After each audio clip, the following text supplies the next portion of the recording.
I used to believe that love meant enduring everything, that marriage was about sacrifice, about giving pieces of yourself until there was nothing left but the shape of someone else's expectations. My mother used to say that a good wife makes a home peaceful, no matter the cost. I held on to those words like they were scripture, even when my hands were shaking and my ribs were bruising beneath my sweater. My name is Rebecca, and for 10 years, I lived in a house that looked perfect from the outside. White picket fence, roses climbing the trellis, a mailbox that read the Morrison family in cheerful letters. Neighbors would wave as they passed, probably thinking we were the picture of suburban happiness. They didn't know that I had learned to time my grocery runs for when the bruises had faded enough to hide under makeup.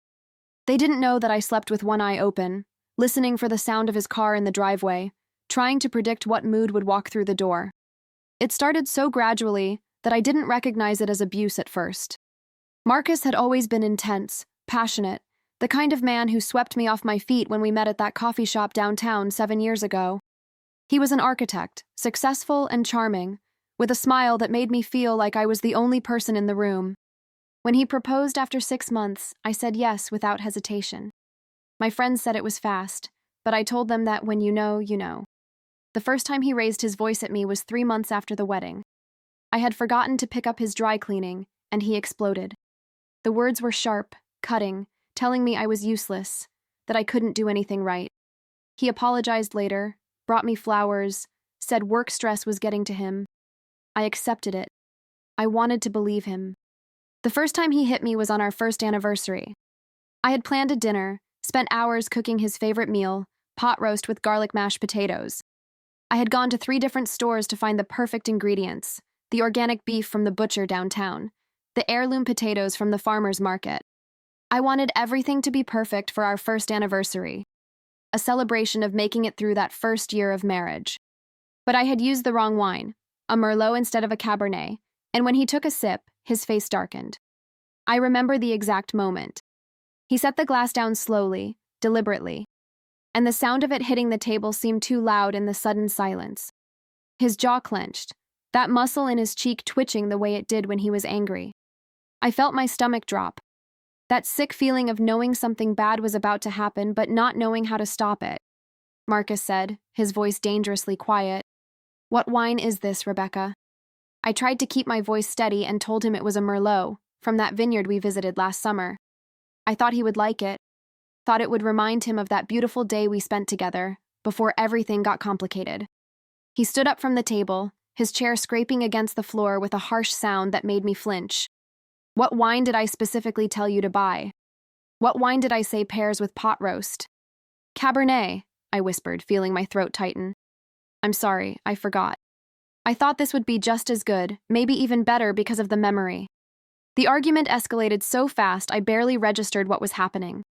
He told me I never listened, that I was always doing things my own way, that I couldn't follow simple instructions. His voice got louder and louder, and I found myself shrinking back, trying to make myself smaller, trying to disappear. I apologized over and over, promising I would go out right now and get the right wine, that I would fix it, that dinner could wait. But it was too late. I saw something snap behind his eyes, like a switch being flipped. And before I could move or react or protect myself, his hand was flying toward my face. The impact was shocking, not just because of the physical pain, but because of what it meant. The sting across my cheek, my head snapping to the side, the ringing in my ears, the taste of blood in my mouth where I had bitten my tongue. I stood there, frozen, my hand pressed against my burning skin, staring at him. He looked shocked too, as if his own hand had betrayed him, as if he couldn't quite believe what he had just done. For a moment, we just stared at each other, both of us breathing hard, both of us trying to process what had just happened. The pot roast was getting cold on the table, the candles I had lit were still flickering, the anniversary card I had written him that morning was propped up next to his plate. Everything looked the same, but everything had changed. Marcus said, "Oh God, Rebecca, I'm so sorry. I don't know what came over me. You pushed me, you know? You made me so angry. I didn't mean to, I swear I didn't mean to. I should have left that night. I should have walked out of that dining room, packed a bag, and never looked back. But I was in shock.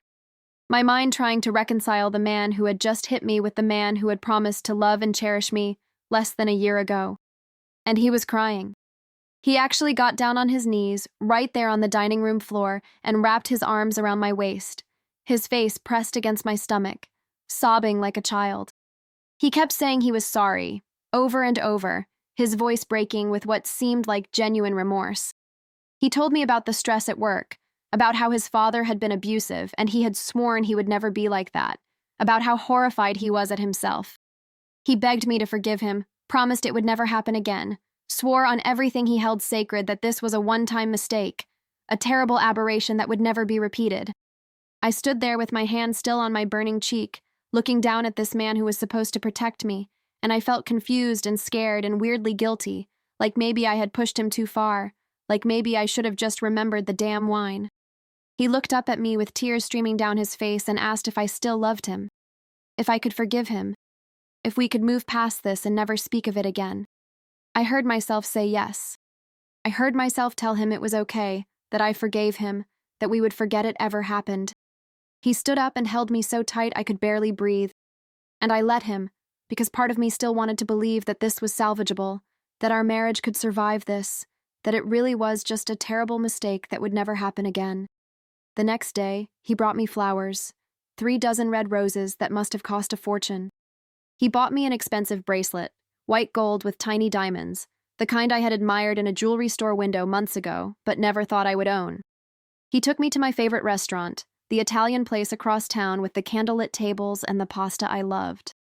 He was attentive and sweet and so much like the man I fell in love with that I almost convinced myself the night before had been a bad dream. For a few weeks, he was perfect. He came home early from work, helped with dinner, complimented everything I did. We laughed together again, went for walks in the park, made love like we used to in the early days of our relationship. I told myself that we had hit a rough patch but had come through it stronger. I told myself that everyone makes mistakes, that what matters is learning from them. I convinced myself it was a one-time thing, an aberration, something we could put behind us and never think about again. But of course it wasn't. The second time was worse. The third time, even more so. By the fourth time, I had stopped counting. It became a pattern, a cycle I could almost predict. Tension would build over days or weeks, small comments growing sharper, his jaw tightening when he looked at me. Then the explosion would come, and I would brace myself, trying to make myself smaller, quieter, less of a target. Afterward, there would be apologies and gifts and promises, and I would let myself believe, just for a little while, that things could change. I learned to read his moods like weather patterns. I could tell by the way he closed the car door whether it would be a good night or a bad one. I memorized which topics were safe and which were landmines.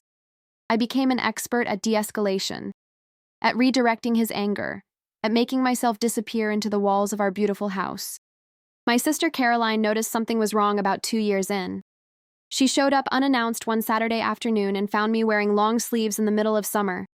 She pulled me aside in the kitchen while Marcus was in the garage and asked me point blank if he was hurting me. I denied it. I smiled and told her everything was fine, that I was just clumsy, that I had fallen down the stairs. She didn't believe me, I could see it in her eyes, but she didn't push. She just squeezed my hand and told me that if I ever needed anything at all, she was there. I wish I had taken her up on that offer sooner. But shame is a powerful thing. It wraps around your throat and makes it impossible to speak, to ask for help, to admit that the life you're living is not the one you pretended it was. I was ashamed that I had let it get this far. Ashamed that I hadn't left after the first time, or the 10th time, or the 100th time. Ashamed that I had become someone I didn't recognize anymore. Work became my only refuge. I was a graphic designer at a small marketing firm downtown, and for 8 hours a day, I could pretend to be normal. My coworker, Diana, was the closest thing I had to a friend during those years. She was loud and funny and completely herself in a way I envied. She would tell stories about her terrible dates and her overbearing mother, and I would laugh, genuinely laugh for the first time in days. Diana said to me one day, "You know, Rebecca, you seem different lately, quieter. Is everything okay at home?" I gave her my practiced smile and told her everything was perfect. She looked at me for a long moment, like she was trying to see through the facade, but then she nodded and changed the subject. I was grateful and devastated at the same time. The turning point came on a Tuesday night in October, 9.5 years into my marriage. It was one of those crisp autumn evenings when the air smells like wood smoke and fallen leaves, when the sky turns that particular shade of orange and purple that makes you think about change and endings. I had made Marcus's favorite dinner, chicken parmesan with angel hair pasta and a Caesar salad. I had spent the afternoon preparing everything from scratch, breading the chicken myself, making the sauce from fresh tomatoes, even baking the bread for the garlic toast. I had even stopped at the bakery to pick up the tiramisu he loved, the one from that Italian place across town that he always raved about. I was hoping, as I always did, that a good meal would keep the peace, would buy me a few hours of calm, would remind him of the good times we used to have. I set the table with our nice dishes, the ones we had received as wedding gifts and rarely used. I lit candles, put on soft music, poured him a glass of his favorite Cabernet, making sure I got the right one this time. I wanted everything to be perfect, needed everything to be perfect, because I could feel the tension building over the past few days, and I was terrified of what would happen if it boiled over. But he came home angry. I heard it in the way he slammed the car door, the heavy footsteps on the porch, the aggressive way he turned the key in the lock. A project at work had fallen through, a major client had pulled out at the last minute, and he was looking for someone to blame. I could see it in his face the moment he walked through the door, that dark cloud of rage that I had learned to recognize and fear. He barely glanced at the table I had set, the candles I had lit, the effort I had put into making everything perfect. He threw his briefcase on the couch, loosened his tie with angry, jerky movements, and stood there in the middle of our living room radiating fury.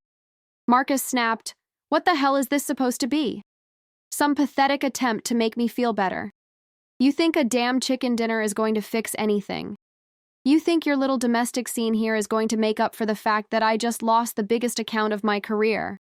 I tried to keep my voice steady, tried to sound calm and supportive, and said, "I just thought you might like your favorite meal. You've been working so hard on that project, and I wanted to do something nice for you. I thought maybe we could have a quiet evening together, just the two of us." His face twisted with contempt, and he said, "You thought? You thought. That's your problem, Rebecca, you don't think. If you did, you'd realize that the last thing I need right now is to come home to this, to you standing there like some 1950s housewife thinking a home-cooked meal is going to solve all our problems."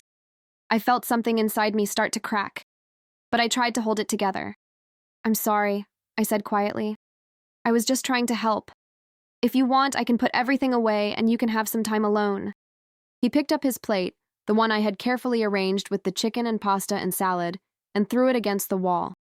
The ceramic shattered with a loud crash, tomato sauce and chicken and pasta splattering across the cream-colored paint I had just repainted last month, spending hours carefully rolling on coat after coat to cover the previous damage. I stood there, watching the red sauce drip down the wall, and something inside me didn't just crack. It shattered. Not broke. Shattered. Like a dam that had been holding back years of pressure, finally giving way completely. Like a mirror that had been cracking slowly over time, suddenly exploding into 1,000 pieces. He moved toward me, and I saw the familiar rage in his eyes, the kind that meant I would be wearing turtlenecks for the next week. But this time, instead of shrinking back, instead of apologizing or trying to calm him down, I felt something else rise up in me. It was anger, white-hot and clarifying, burning through the fog of fear that had clouded my mind for so long. I said, my voice shaking but clear, "No." He stopped, surprised. Marcus said, "What did you just say to me?" I repeated, "No. You don't get to do this anymore. You don't get to treat me like this." He laughed, a cruel sound that made my skin crawl, and said, "Oh, you're going to fight back now. After all these years. That's rich, Rebecca. What are you going to do? Leave me? You have nothing without me. You are nothing without me." And that's when I realized he was right about one thing. I had nothing. But that also meant I had nothing left to lose. I didn't leave that night. I know that sounds crazy to people who haven't been in this situation, people who think leaving an abuser is as simple as walking out the door. But I needed time. I needed a plan. I had learned enough over the years, from watching TV shows and overhearing conversations and reading articles online when Marcus wasn't watching, To know that leaving an abusive partner is the most dangerous time. I knew that he would escalate, that his need for control would become desperate and violent when he realized he was losing his grip on me. I knew that I needed to be smart about this, strategic, careful. So I cleaned up the broken plate, picking up pieces of ceramic carefully so I wouldn't cut myself, wiping the sauce off the wall with a damp cloth, apologizing the way he expected me to, playing the role I had perfected over 9.5 years. I told him I was sorry for upsetting him, sorry for not understanding what he needed, sorry for existing in a way that made his life harder. The words tasted like ash in my mouth, but I said them anyway, because I needed him to think everything was back to normal. I needed him to believe that I had been sufficiently chastened, sufficiently reminded of my place. I went to bed in the guest room that night, something I had started doing more and more frequently, claiming I didn't want to disturb him with my tossing and turning. In reality, I needed the distance, needed a door I could lock between us, needed to feel a tiny bit safer while I slept. I lay there in the dark, my mind racing with possibilities and plans and fears, staring at the ceiling until the sun started to come up. The next morning, I called in sick to work for the first time in years. I told Diana I had a stomach bug, tried to sound convincingly miserable, and she didn't question it. As soon as Marcus left for the office, his car pulling out of the driveway at exactly 7:45 like it did every morning, I grabbed my laptop and started researching. I had to be careful, had to remember to clear my browser history, had to use incognito mode because Marcus had installed tracking software on my devices without my knowledge, and I didn't know how much he could see. I looked up domestic violence resources, reading through websites with my heart pounding, terrified that somehow he would know what I was doing. I read stories from other survivors, women who had escaped situations similar to mine, and I cried reading their words because they understood in ways that no one else could. I learned about restraining orders and emergency housing and safety planning. I discovered that there was a shelter on the other side of town, a place whose location was kept confidential for security reasons, a place that could take me in, help me get back on my feet, protect me from him. I called their hotline from my cell phone, sitting in my car in the parking lot of a grocery store, shaking so hard I could barely hold the phone. The woman who answered had a kind voice, patient and understanding, and she listened to my story without judgment or interruption. She didn't ask me why I had stayed so long or tell me what I should have done differently. She just listened, and when I finished talking, when I had told her everything about the abuse and the fear and the desperate need to escape, she told me something that changed everything. The counselor on the phone said, "You've already taken the hardest step, which is recognizing that you deserve better. A lot of women never get to that point. The fact that you're calling us, that you're reaching out for help, that takes incredible courage. Now we're going to help you take the next steps. We're going to help you get out safely. But you need to be careful, especially over these next few weeks. Do you have somewhere safe you can go right now? Somewhere he doesn't know about?" I told her about my sister Caroline. She lived an hour away in a small town, and I knew she would take me in without question, that she had been waiting for years for me to ask for help. The counselor told me that was good, that having a safe person outside of my immediate area was important. Then she started helping me create a safety plan, walking me through everything I needed to gather before I left, all the documents and money and essentials that would help me start over.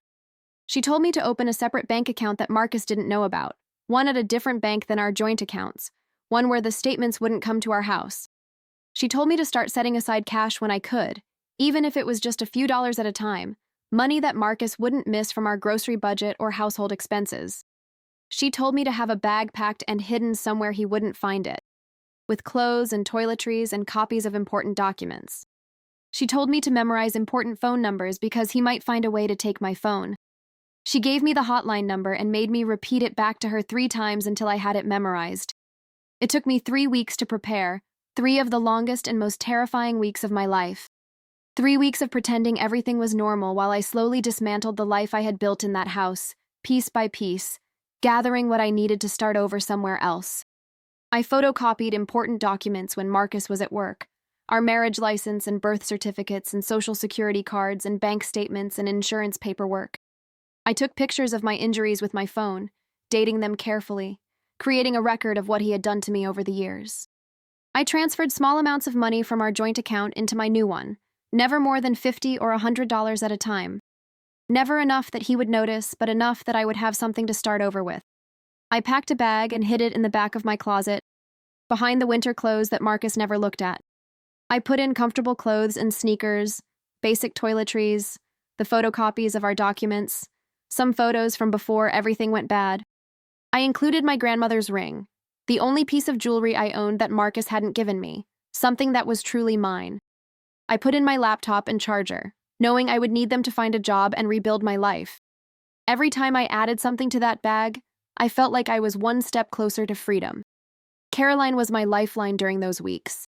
I told her everything over the phone when Marcus was at work, and she cried with me. She helped me find a lawyer who specialized in domestic violence cases, someone who would work with me even though I didn't have much money.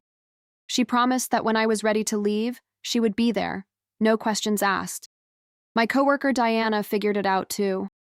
I came into work one morning with a black eye that no amount of concealer could hide, and she pulled me into the supply closet and closed the door. Diana said, her voice fierce, "Rebecca, I've known something was wrong for a long time. I didn't want to push, but I can't watch this anymore. Is Marcus hurting you?" I nodded, tears streaming down my face. She hugged me tight and whispered, "You're going to get through this, I promise, and when you're ready to leave, I'll help you. Whatever you need." She meant it. Diana became part of my escape plan, agreeing to let me store some of my things at her apartment, giving me her spare key in case I needed somewhere to go in an emergency. She checked in with me every day, a subtle system where I would send her a specific emoji if I was okay, and a different one if I needed help. The night I finally left was not dramatic. There was no big confrontation, no final showdown. Marcus had a business dinner that would keep him out late, and I knew this was my chance. My heart was pounding so hard I thought it might burst out of my chest as I packed my bags, taking only what I could carry. I left behind the jewelry he had given me, the designer clothes, all the trappings of the life I was walking away from. I didn't want anything that tied me to him. I walked through the house one last time, looking at the pictures on the walls, the furniture we had picked out together, the kitchen where I had made 1,000 meals trying to keep the peace. I felt a strange mix of grief and relief. This had been my home, but it had also been my prison. I was finally breaking free. I called Caroline from the driveway and said, "I'm coming. I'm really doing it." She was crying when she answered, "Drive safe. I'll be waiting for you." The drive to Caroline's house was surreal. Every mile that passed felt like shedding layers of skin, becoming more myself with each turn of the wheel. I kept checking my rearview mirror, half expecting to see Marcus's car following me. But the road behind me was empty. I had my phone turned off, tucked away in my purse. I knew he would try to call when he got home and found me gone, and I couldn't risk answering. Caroline was standing in her driveway when I pulled up, and the moment I got out of the car, she wrapped me in her arms and held me while I sobbed. All the years of holding it together, of being strong, of pretending everything was fine, came pouring out of me in waves. She didn't say anything, just held me until I had nothing left. Later that night, sitting at her kitchen table with a cup of tea warming my hands, I turned my phone back on. There were 47 missed calls from Marcus and dozens of text messages. They started apologetic, begging me to come home, promising he would change. Then they turned angry, accusing me of abandoning him, of being selfish and ungrateful. The final messages were threats, telling me that I would regret leaving, that I couldn't hide from him. I showed them to Caroline, and she immediately called the lawyer we had lined up.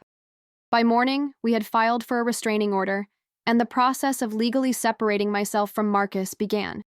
It was messy and painful and terrifying. But I had people in my corner now. I wasn't alone anymore. The shelter the hotline had told me about became my next stop. Caroline wanted me to stay with her indefinitely, and part of me wanted that too, wanted to hide in her spare bedroom and let her take care of me forever. But I knew I needed to learn how to stand on my own 2 feet. I needed to prove to myself that I could survive without depending on anyone else, that I could build a life that was entirely my own. The shelter was not what I expected. I had imagined something institutional and cold, but it was actually warm and welcoming in its own way. The building was an old Victorian house that had been converted, with private bedrooms and shared common spaces. There were rules, of course, for everyone's safety. But there was also kindness and understanding in every interaction with the staff. It was clean and safe, filled with women who had stories similar to mine and stories that were completely different. Some had children with them, little faces that looked too serious for their age, kids who had seen things no child should ever witness. I would see them in the playroom, drawing pictures or playing quietly, and my heart would break for them. Other women were older, grandmothers who had endured decades of abuse before finally finding the courage to leave. There were women from all walks of life, teachers and nurses and stay-at-home moms and corporate executives, proving that domestic violence doesn't discriminate based on education or income or social status. My first night there, I lay in the narrow bed in my small room and stared at the ceiling, unable to sleep even though I was exhausted.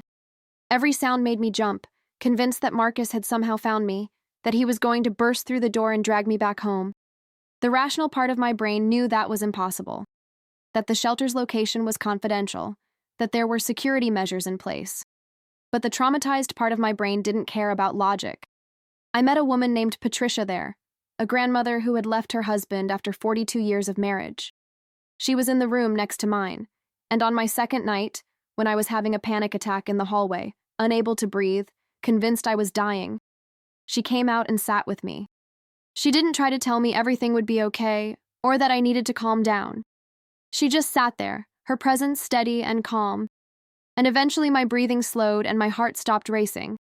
Patricia said to me, "The first panic attack is always the worst. But they do get better. I promise they get better." We became friends, bonding over late-night conversations in the common room when neither of us could sleep. She told me her story in pieces, the way you tell someone about trauma, a little bit at a time because to tell it all at once would be overwhelming.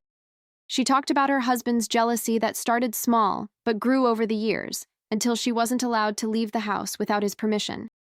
She talked about the physical abuse that escalated from pushing and shoving to black eyes and broken ribs. She talked about staying because of her children, because she thought they needed their father, not realizing until much later that watching their father abuse their mother was damaging them in ways she couldn't see. And I told her my story too, finding it easier to talk to someone who understood, who had lived it, who didn't judge or question or look at me with that mixture of pity and confusion that I had seen in other people's eyes.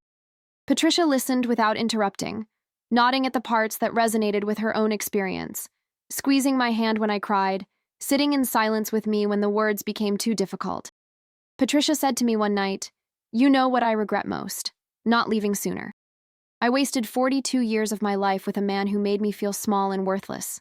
I thought about my grandkids, about wanting to show them that you don't have to accept being treated badly, not by anyone.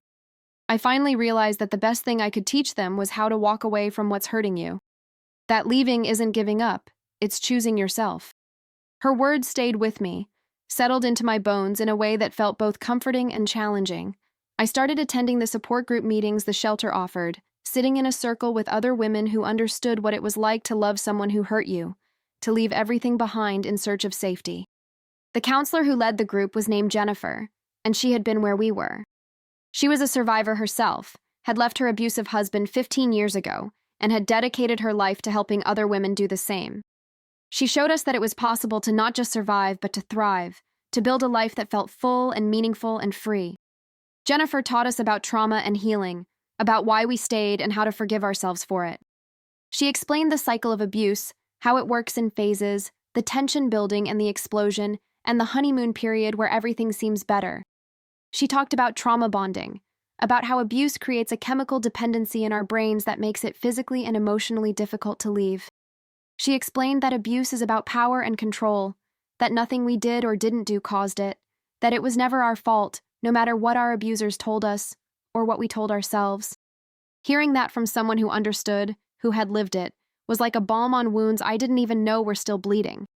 For years I had blamed myself, convinced that if I had just been better, smarter, prettier, more attentive, more quiet, more something, then Marcus wouldn't have hurt me. But Jennifer helped me see that it wasn't about me at all. It was about him and his need for control and his inability to handle his own emotions in a healthy way. The group became a lifeline for me. Twice a week, we would sit in that circle and share our stories and our progress and our setbacks. We celebrated small victories together, like the woman who finally told her family what had been happening, or the one who got a job after years of being told she was too stupid to work. We supported each other through the hard days, when the grief and anger and fear felt overwhelming, when going back seemed easier than moving forward. The legal process was grueling. Marcus fought the restraining order, showed up at the hearing in an expensive suit with a lawyer who tried to paint me as unstable and vindictive. But I had evidence. I had the photos of my injuries, the medical records from the times I had gone to urgent care with excuses about falling or walking into doors. I had the testimony of Caroline and Diana, who told the court what they had witnessed. The judge granted the restraining order, and for the first time in years, I felt like someone was actually protecting me. Divorce proceedings started immediately after.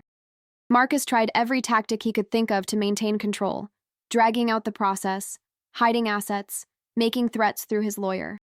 But my lawyer was fierce, a woman named Margaret Chen who had dedicated her career to helping domestic violence survivors. She fought for me like I was her own sister. And slowly, piece by piece, we built a case that would free me completely. During those months, I had to learn how to be Rebecca again. Not Marcus's wife, not a victim, just Rebecca. It was harder than I expected. I had spent so long defining myself in relation to him, trying to be what he wanted, that I had lost track of who I actually was. The counseling sessions at the shelter helped, but the real work happened in the quiet moments, when I was alone with my thoughts and my fears. I started keeping a journal, writing down everything I was feeling, all the anger and grief and confusion. I wrote letters to my younger self, the girl who had fallen in love with Marcus before she knew what he would become. I wrote letters to my future self, the woman I hoped to be someday, strong and whole and free. Writing became a way to process everything, to make sense of the senseless. One day, about 4 months after I left, I was walking through the park near the shelter when I saw a woman teaching her daughter how to ride a bike. The little girl kept falling, getting frustrated, crying that she couldn't do it, and the mother just kept encouraging her, telling her that falling was part of learning, that she just had to get back up and try again. I stood there watching them, and something clicked in my mind. I was like that little girl, learning how to balance, how to move forward, and falling was okay as long as I kept getting back up. I started making small decisions for myself, things I hadn't been allowed to do in years. I cut my hair short, something Marcus had always forbidden. I bought clothes that I liked, not ones chosen to hide bruises or meet his approval. I reconnected with old friends I had lost touch with, people he had driven away with his jealousy and control. Each small choice was an act of reclaiming myself. Diana helped me get back to work, talking to our boss about my situation. They were incredibly understanding, even adjusting my schedule so I could attend court dates and therapy appointments. Having my job back gave me a sense of purpose and normalcy that I desperately needed. It reminded me that I was good at something, that I had value beyond being someone's wife. My sister Caroline became my anchor during this time. She let me stay with her after I left the shelter, turning her spare bedroom into a space that felt like home. We talked for hours, making up for all the years when I had been too ashamed or scared to be honest with her. She told me that she had always known something was wrong, but hadn't known how to help, hadn't wanted to push me away by pushing too hard.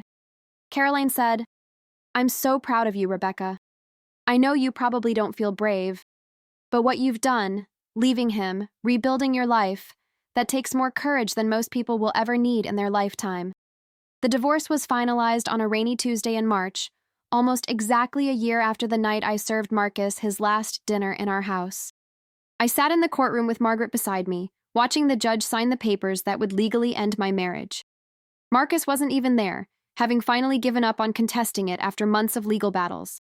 When it was over, I walked out of that courthouse feeling lighter than I had in a decade.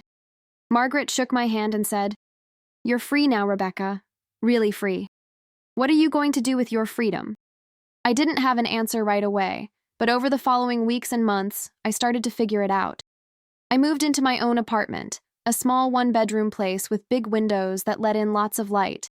It wasn't fancy, but it was mine, paid for with money I earned, decorated with things I chose. I could come and go as I pleased, wear what I wanted, eat what I liked. The simple freedom of it all was almost overwhelming. I adopted a cat from the local shelter, a scrappy orange tabby who had been abandoned and was scared of everyone. The shelter volunteer told me he had been there for 6 months because people found him too difficult, too damaged. I looked at that cat, hiding in the back of his cage, and saw myself. I took him home and named him Phoenix. It took weeks before he let me touch him, months before he stopped flinching when I moved too quickly. We healed together, both of us learning that not all hands are meant to hurt. Work became more than just a paycheck. I threw myself into design projects with a creativity I hadn't felt in years. My boss noticed the change and promoted me to senior designer, putting me in charge of major client accounts. I was good at my job, really good, and it felt amazing to be recognized for my talent rather than torn down for my supposed failures. I started volunteering at the domestic violence shelter where I had stayed, wanting to give back to the place that had helped save my life. I led art therapy sessions, teaching women how to express their trauma through painting and drawing. I watched them discover the same healing I had found in creative expression, saw them slowly come back to themselves. It was powerful and heartbreaking, and beautiful all at once. Patricia, my friend from the shelter, became like a second mother to me. We met for coffee every week, sharing our progress and setbacks. She had moved into senior housing and was taking college classes, pursuing the education she had always wanted but never been allowed to have. She was 72 years old and starting over, and she inspired me more than she knew. I reconnected with my old college roommate Michelle, who I had lost touch with years ago when Marcus had gradually isolated me from my friends. She cried when I told her everything I had been through, apologizing for not staying in touch, for not knowing. I told her it wasn't her fault, that abusers are experts at cutting their victims off from support systems. We picked up our friendship like no time had passed, and she introduced me to her circle of friends, people who welcomed me with open arms. One of those friends was a man named David. He was a teacher at the local high school, kind and patient, and nothing like Marcus. We started as friends, meeting for coffee or going to museums on weekends. He never pushed for more, seemed content to let me set the pace. I was terrified of dating again, convinced that I wouldn't be able to trust my judgment after what had happened with Marcus. But David was different in every way that mattered. After we had been friends for about 6 months, he asked if I wanted to have dinner with him, an actual date. I panicked, told him I needed time to think about it. He smiled and said that was fine, that he would wait as long as I needed, and that if I decided I only wanted to be friends, that would be okay too. His gentleness, his respect for my boundaries, made me cry later that night. I realized I had never been treated with that kind of consideration before. I said yes to that date, and then to another, and another. David learned about my past gradually, pieces I shared when I felt ready. He never pitied me or treated me like I was broken. He just listened and held my hand and told me he was honored that I trusted him enough to share it. When I flinched the first time he raised his arm to reach for something on a shelf, he didn't get offended or make it about him. He just moved more slowly, more carefully, showing me through his actions that he would never hurt me. Therapy became a non-negotiable part of my healing. I saw a psychologist named Dr. Reeves who specialized in trauma recovery, and our first session was one of the hardest things I'd ever done. Walking into her office, sitting on that comfortable couch, looking at this stranger who was going to hear all my darkest moments, felt terrifying and vulnerable in ways I hadn't anticipated. Dr. Reeves was a woman in her 50s, with kind eyes and a gentle demeanor that immediately put me at ease. She didn't push me to talk about things I wasn't ready to discuss. She let me lead, let me tell my story at my own pace, in my own way. That first session, I spent most of the time crying, unable to get through more than a few sentences without breaking down. She sat there patiently, handing me tissues, waiting for me to be ready to continue. Our sessions were hard, digging into wounds I had tried to ignore for years, examining patterns and behaviors and beliefs that had kept me trapped. She taught me about post-traumatic stress disorder and how trauma lives in the body, not just in the mind. She explained why I had panic attacks in crowded places, why loud noises made me jump, why I couldn't sleep through the night. She helped me understand that my hypervigilance and panic attacks and nightmares were normal responses to abnormal circumstances, that my brain and body were trying to protect me from future harm. She taught me grounding techniques for when I felt overwhelmed, ways to bring myself back to the present moment when my mind was trapped in the past. She taught me breathing exercises, 5-4-3-2-1 sensory awareness, progressive muscle relaxation. She gave me tools to manage my anxiety, ways to interrupt the spiral of panic before it consumed me. We worked on cognitive behavioral therapy, identifying negative thought patterns and replacing them with healthier ones. One of the most powerful exercises we did was called timeline work. Dr. Reeves had me create a visual representation of my relationship with Marcus, marking the major events, both good and bad. When I looked at it all laid out like that, I could see the pattern so clearly. I could see how the abuse had escalated over time, how the good periods between the violence had gotten shorter and shorter, how I had adapted and adjusted and made myself smaller and smaller, trying to prevent the next explosion. Dr. Reeves said during one session, looking at that timeline, "Rebecca, you've survived something that would have broken many people. The fact that you're sitting here doing this work, choosing to heal, that takes extraordinary courage. But survival is just the first step. Now we're going to work on helping you thrive, not just get by. We're going to help you rebuild your sense of self, your confidence, your ability to trust yourself and others." That became my goal, and it shaped everything that came after. Not just to survive each day, but to thrive, to build a life that felt full and meaningful and worth living. We worked on boundaries, learning to say no without guilt, learning that my needs and wants mattered just as much as anyone else's. We worked on self-compassion, challenging the voice in my head that told me I was stupid or weak or unlovable. We worked on trust, both in myself and in others, learning to distinguish between healthy relationships and toxic ones. Dr. Reeves introduced me to the concept of post-traumatic growth, the idea that trauma, while terrible, can sometimes lead to positive changes in perspective and priorities. She wasn't saying that what happened to me was good or that I should be grateful for it, but she was suggesting that I could choose to find meaning in my suffering, to use my experience to help others, to become someone stronger and more compassionate because of what I had endured. I started saying yes to things that scared me, pushing myself outside my comfort zone in small but meaningful ways. I took a pottery class at the community center, something I had always wanted to try, but Marcus had told me was a waste of time and money. The first time I sat at that pottery wheel, my hands covered in clay, feeling the wet earth spin beneath my fingers, I felt more alive than I had in years. I wasn't very good at it. My first few attempts were lopsided and collapsed into shapeless messes, but it brought me joy, and Dr. Reeves reminded me that joy was reason enough. I joined a hiking group that met every Saturday morning at different trails around the area. I had never been much of an outdoorsy person, but I loved the challenge of pushing my body up mountains, feeling strong and capable in ways I never had before. I loved the quiet of the forest, the bird songs and the rustling leaves and the sound of my own breathing. I loved reaching the summit and looking out over the valley below, feeling like I had accomplished something real and tangible. I learned to cook for pleasure instead of obligation, trying new recipes from different cuisines, experimenting with flavors and techniques without the pressure of having to make everything perfect. I invited friends over for dinner, simple gatherings where we would share food and stories and laughter. The first time I burned something and laughed about it instead of panicking, I realized how far I had come. I also had to learn how to deal with the aftermath of trauma, the ways it lingered even when I thought I was doing better. There were days when I felt like I was making great progress, like I was healing and moving forward, and then something would trigger me and I would be right back in that house, feeling small and scared and helpless. I had panic attacks in the grocery store when I saw someone who looked like Marcus from behind. I woke up from nightmares where I was back in that house, unable to escape, his hands around my throat.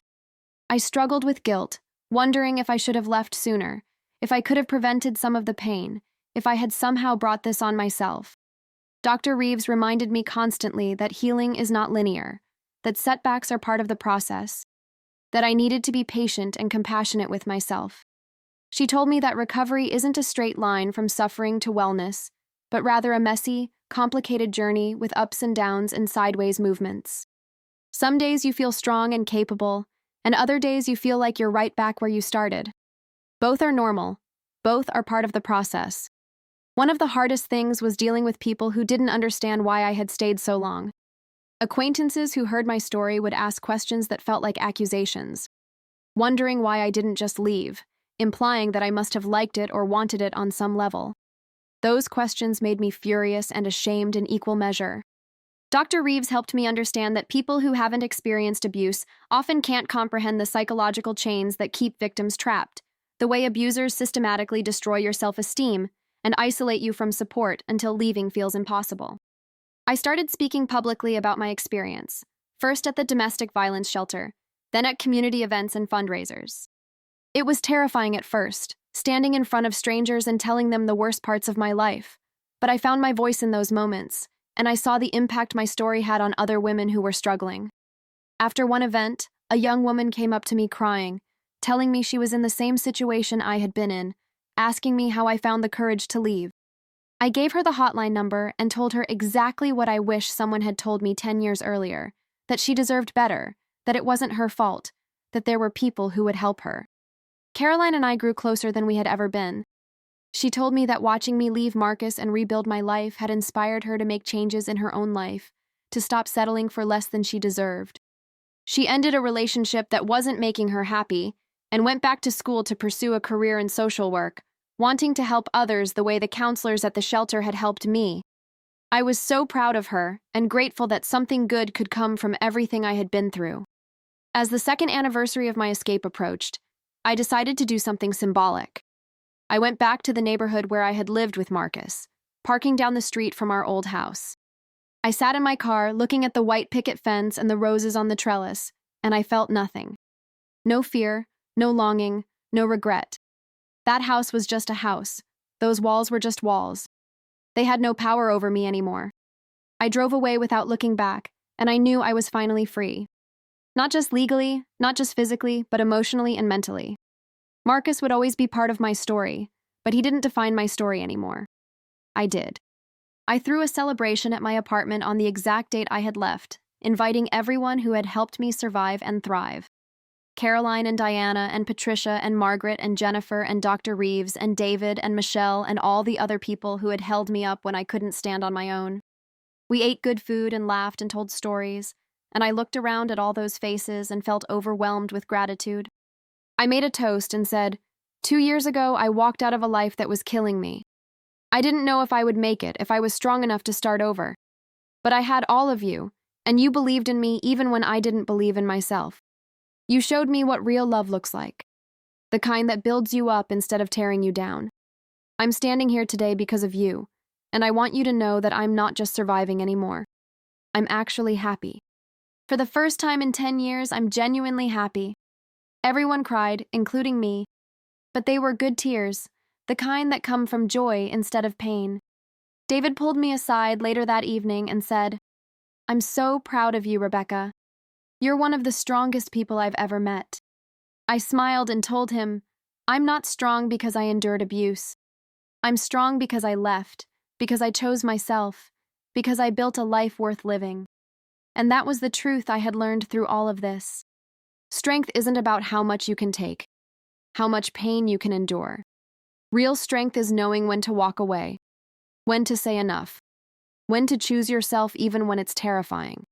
I thought about the night I served Marcus his favorite dinner, the night I said no for the first time, and I realized that was the moment everything changed. Not when I left, not when the divorce was finalized, but in that moment when I finally found my voice, when I stopped accepting the unacceptable. That was when I started taking my life back. Now, on a random Wednesday afternoon, I can sit in my sunny apartment with Phoenix curled up on my lap, a design project spread out on my coffee table, and feel content. I can make plans with friends without asking permission. I can wear what I want and go where I want and be who I want. I can sleep through the night without fear. I can laugh without wondering if it's too loud. I can exist without constantly monitoring someone else's mood, without making myself small and quiet and invisible. The scars are still there, physical and emotional. I still have moments when I'm triggered by something innocuous, when the past crashes into the present and I have to remind myself that I'm safe now. But those moments are fewer and farther between, and I've learned how to navigate them with grace and self-compassion. I've also learned that healing is ongoing, that there's no finish line where you suddenly have it all figured out. There are still hard days when I doubt myself or struggle with trust or feel angry about the years I lost. But there are more good days now. Days filled with laughter and purpose and connection. Days when I look in the mirror and actually like the person looking back at me. I started writing a book about my experience, wanting to share my story with a wider audience. It's been therapeutic and challenging, forcing me to revisit painful memories, but also to see how far I've come. My editor told me that stories like mine save lives, that somewhere out there is a woman who needs to hear that escape is possible, that life gets better on the other side. That thought keeps me going when the writing gets difficult. David and I are taking things slow, building a relationship based on mutual respect and genuine affection. He's met Phoenix and they adore each other, which I take as a good sign. We talk about the future sometimes, but there's no pressure, no rushing. He understands that I need to maintain my independence, that I'm still learning how to be in a healthy relationship. His patience and understanding mean everything to me. I've also reconnected with parts of myself I thought were lost forever. I started painting again, something I loved in college but abandoned when Marcus told me it was a waste of time. I'm not very good yet, but it brings me joy, and that's what matters. I take long walks in nature, marveling at the beauty of changing seasons and the simple miracle of being alive. I read books that make me think and cry and laugh. I try new restaurants and travel to new places and say yes to adventures. Patricia and I took a trip together last month, a road trip down the coast that we had been planning for months. We stayed in cheap motels and ate at diners and laughed until our sides hurt. She told me that she felt like she was finally living the life she was meant to have, and I knew exactly what she meant. We both had lost decades to men who didn't deserve us, but we were making up for lost time now, squeezing every bit of joy out of each day. The volunteer work at the shelter continues to be one of the most meaningful parts of my life. I've watched countless women walk through those doors scared and broken, and I've watched many of them transform, finding their strength and rebuilding their lives. I always make sure they know that healing is possible, that they're not alone, that there's a whole community of survivors ready to support them. I tell them my story, and I see hope flicker in their eyes, and I know that my pain has purpose now. I ran into Marcus once, about 18 months after I left. It was completely by chance, in a coffee shop downtown. My heart started racing when I saw him, and every instinct told me to run. But I didn't. I stood there, holding my latte, and looked at him. Really looked at him. And I saw that he was smaller than I remembered, less imposing. The power he had held over me for so long had evaporated. He was just a man, flawed and broken in his own ways, and he had no claim on me anymore. He started to approach me, and I held up my hand and said, "Don't. We have nothing to say to each other." Marcus looked angry for a moment, that familiar flash in his eyes, but then his shoulders slumped and he turned away. I watched him leave, and then I sat down at my favorite table by the window and continued with my day. I called Dr. Reeves afterward to process what had happened, and she told me she was proud of how I handled it, that my response showed how much I had healed. That encounter was a test I didn't know I needed to pass, proof that I had truly moved beyond being his victim. I went home that night and looked at myself in the mirror, really looked, and I saw a woman who was strong and brave and worthy of love. I saw someone who had survived hell and come out the other side. I saw Rebecca, just Rebecca, not defined by what was done to me, but by what I had overcome. If I could go back and talk to my younger self, the one who was about to marry Marcus, I don't know if I would try to stop her. Part of me thinks that everything I went through, as horrible as it was, made me who I am today. It taught me about resilience and courage, and the power of choosing yourself. It showed me who my real friends are, and what healthy love looks like. It connected me with an entire community of survivors who inspire me every day. But I would tell that younger Rebecca to be kinder to herself, to remember her worth, to know that she deserves to be treated with respect and care. I would tell her that leaving is not failure, that asking for help is not weakness, that her safety and happiness matter more than anyone else's expectations. And I would tell her that even if she does marry him, even if she goes through years of abuse, she will survive it. She will escape. She will heal. She will thrive. Today, as I finish sharing my story, I'm sitting on my balcony watching the sunset paint the sky in shades of orange and pink. Phoenix is at my feet, purring contentedly. I have plans to meet Diana for dinner later, and tomorrow David and I are going hiking in the mountains. Next week I'm leading a workshop at the shelter, and next month I'm flying to visit Michelle in Seattle. My calendar is full of things that bring me joy, and my life is full of people who actually care about me. I smile as I think about that night 2 years ago when I served Marcus his favorite dinner for the last time. I smile because I survived. I smile because I'm free. I smile because I've built a life that is authentically mine, filled with love and purpose and peace. I smile because I know that no matter what challenges come my way, I can handle them. I've already faced the worst and come out stronger. To anyone listening who is still in the situation I escaped from, I want you to know something. You are not alone. What's happening to you is not your fault. You deserve better. There are people who will help you, who will believe you, who will support you. The journey to freedom is terrifying, but I promise you, it's worth it. Life on the other side is better than you can imagine. You are stronger than you know, braver than you believe, and worthy of so much more than crumbs of affection between episodes of abuse. It's been exactly 2 years, 3 months, and 17 days since I left.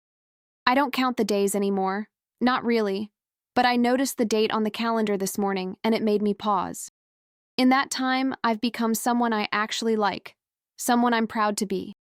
The woman who lived in that house with the white picket fence is gone, and in her place is someone who knows her own strength, someone who refuses to settle for less than she deserves, someone who has learned that the only person she needs to prove anything to is herself. I'm Rebecca, and I'm a survivor. But more importantly, I'm a woman who chose life over existence, freedom over security, myself over someone else's expectations. I'm a friend, a sister, a designer, a volunteer, a cat mom, someone's girlfriend, and so much more. I'm complicated and imperfect and still healing. But I'm also happy and whole and exactly where I'm supposed to be. The dinner I served that last night wasn't an ending. It was a beginning. The beginning of my real life, the one I was always meant to live. And every day since then has been a gift, a chance to write a new chapter in a story that is finally, truly mine. So when people ask me about that night, about what made me finally leave after 10 years, I tell them the truth. I tell them that I looked at that perfectly set table and the meal I had made with trembling hands, and I realized that no amount of trying to be perfect would ever be enough. I tell them that I saw my future stretching out before me, year after year of walking on eggshells and hiding bruises and losing myself piece by piece. And I tell them that in that moment, I chose differently. I chose me. It wasn't that one night that saved me, though. It was every small choice I made after that, every call to a hotline, every document I copied, every dollar I saved, every moment I chose to believe that I deserved better. It was the support of people who loved me and professionals who helped me and strangers who shared their stories. It was showing up to therapy every week even when it was painful. It was getting out of bed on the days when I wanted to give up. It was forgiving myself for not leaving sooner and celebrating myself for leaving at all. And now, sitting here in the golden light of this beautiful evening, I know that I would do it all over again. Every terrifying moment, every painful step, every tear and setback and struggle. Because they led me here, to this life, to this peace, to this version of myself that I fought so hard to become. I'm not grateful for the abuse. I will never be grateful for that. But I'm grateful for my strength, my resilience, my refusal to give up on myself even when everything seemed hopeless. I look down at Phoenix, who followed me through fear and learned to trust again, just like I did. I think about Caroline and how our relationship deepened through crisis. I think about Diana and her unwavering friendship. I think about Patricia and all the women at the shelter who showed me I wasn't alone. I think about Dr. Reeves and Margaret and Jennifer and everyone who helped me find my way out of the darkness. And I think about David, who shows me every day what it means to be loved without conditions or control. My phone buzzes with a text from Diana asking if I want to grab brunch on Sunday, and I smile as I type back, yes. Such a simple thing, making plans for brunch, but it represents everything I fought for. The freedom to say yes or no without fear. The ability to have friendships without jealousy or interference. The joy of looking forward to something without anxiety weighing on my chest. I'm not naive anymore. I know that the world can be cruel, that people can hurt you, that love doesn't always look like what we see in movies.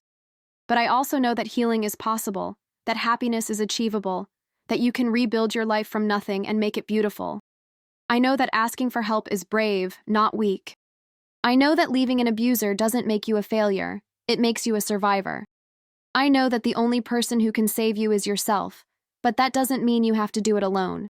Every woman who has survived domestic violence has her own story, her own timeline, her own path to healing. Mine involves serving a final dinner with a smile I didn't feel, gathering courage over weeks of planning, and driving away on a night that changed everything. Yours might look different, and that's okay. What matters is that you survive, that you escape, that you give yourself the chance to build a life where you can breathe freely and sleep peacefully and exist without fear. If my story helps even one person find the courage to leave, to seek help, to choose themselves, then every moment of pain and struggle was worth it, because that's what survivors do.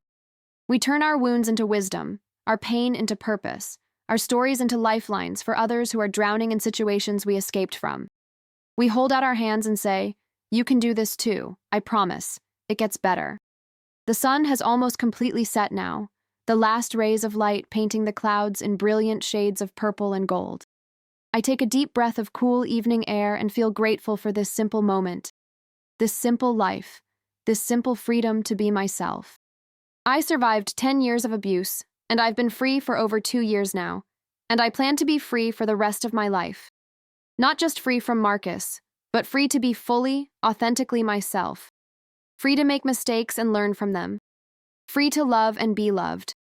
Free to dream and hope and build. Free to live. And that freedom, that beautiful, hard-won freedom, is worth everything it cost me to claim it. So yes, I smile now when I think about that night I served my husband his favorite dinner. I smile because it was the last time I let fear make my decisions for me. I smile because it was the beginning of the rest of my life. I smile because I survived. And I smile because I'm finally, truly, completely free.